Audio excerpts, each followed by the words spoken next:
दोस्तों नमस्कार, बिहनिया संजय से मैं कौशल तिवारी। इसमें कहीं कोई दो राय नहीं है कि राहुल गांधी की भारत जोड़ो यात्रा को लेकर लोगों में उम्मीद बंधी है और उसका प्रतिसाद भी मिलने लगा है। भारत जोड़ो यात्रा को जबरदस्त जन समर्थन मिल रहा है और भारत जोड़ो यात्रा इन दिनों अपने ही शासित राज्य यानी राजस्थान में है। वहां की तस्वीरें जिस तरीके के आ रही है उसे लेकर सवाल भी उठ रहे हैं, उसे लेकर टीका टिप्पणी भी हो रही है। कल जब राहुल गांधी बैलगाड़ी पर सवार हो, ऐसी तस्वीर जब सामने आई तो लोगों की अपनी अपनी तरह की टिप्पणी भी थी। कुछ ने कहा कि किस दिशा पे लेके चल रे बटुइया नदिया के पार के उस गीत को भी सामने लाया। तो अलग अलग तरह की टिप्पणियां हैं। विरोधी विरोध की तरह टिप्पणी कर रहे हैं और समर्थक उसे नए ढंग से पेश कर रहे हैं। ऐसी परिस्थिति में सबसे बड़ा सवाल तो यह है कि संसद शुरू हो गया है और कांग्रेस के बहुत सारे सांसद संसद में अपनी बात रख भी रहे हैं। ऐसी परिस्थिति में जब राहुल गांधी ने यात्रा शुरू करते समय कहा था कि यह यात्रा झूठ, नफरत और अफवाह की राजनीति के खिलाफ है, यह यात्रा देश को जोड़ने वाली यात्रा है, क्योंकि इस दौर में मोदी सत्ता के प्रभाव में उनकी बातें नहीं सुनी जा रही है, उनकी बातें जन जन तक नहीं पहुंचाई जा रही है।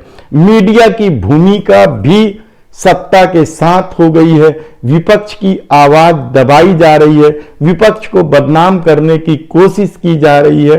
और यही नहीं रुकते हैं राहुल गांधी, उन्होंने यहां तक कहा कि संसद के भीतर भी विपक्ष की आवाज को दबाई जाती है। जब वे बोलने खड़े होते हैं तो माइक तक बंद कर दी जाती है।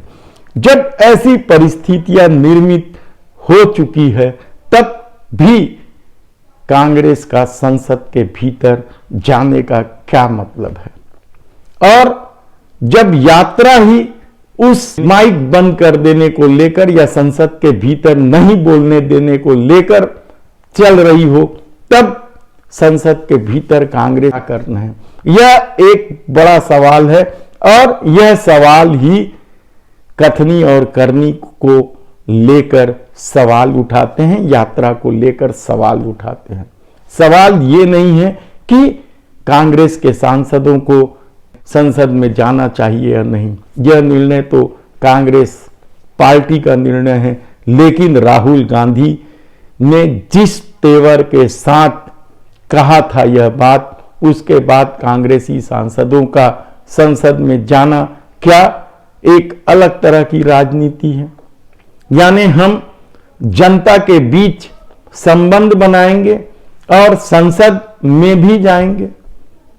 यह किस तरह की परिस्थितियां हैं जो आने वाले दिनों में क्या रूप लेगी कहना मुश्किल है। लेकिन भारत जोड़ो यात्रा को लेकर कई तरह के सवाल बीच बीच में उठते रहे हैं।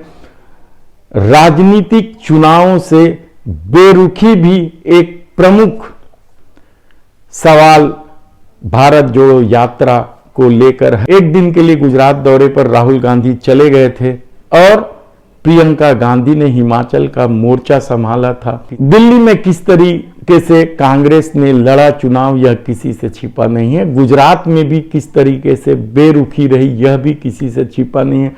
ऐसी परिस्थिति में भारत जोड़ो यात्रा क्या अब राजनीतिक यात्रा बनने वाली है, यह सबसे बड़ा सवाल है।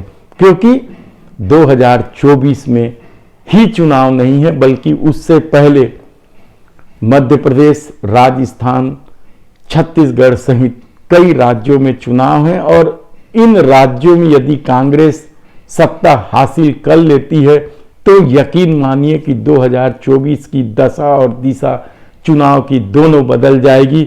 लेकिन सवाल फिर वही है कि जब राहुल गांधी कहते हैं कि संसद में उनकी बात नहीं सुनी जाती, तब संसद में जाने का क्या अर्थ हो जाता है।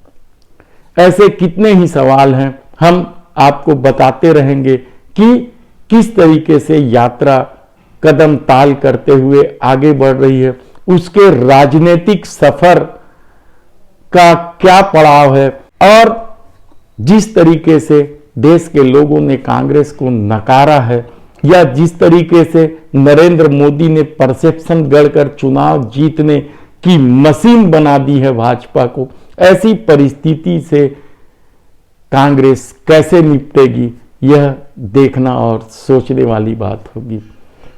धन्यवाद।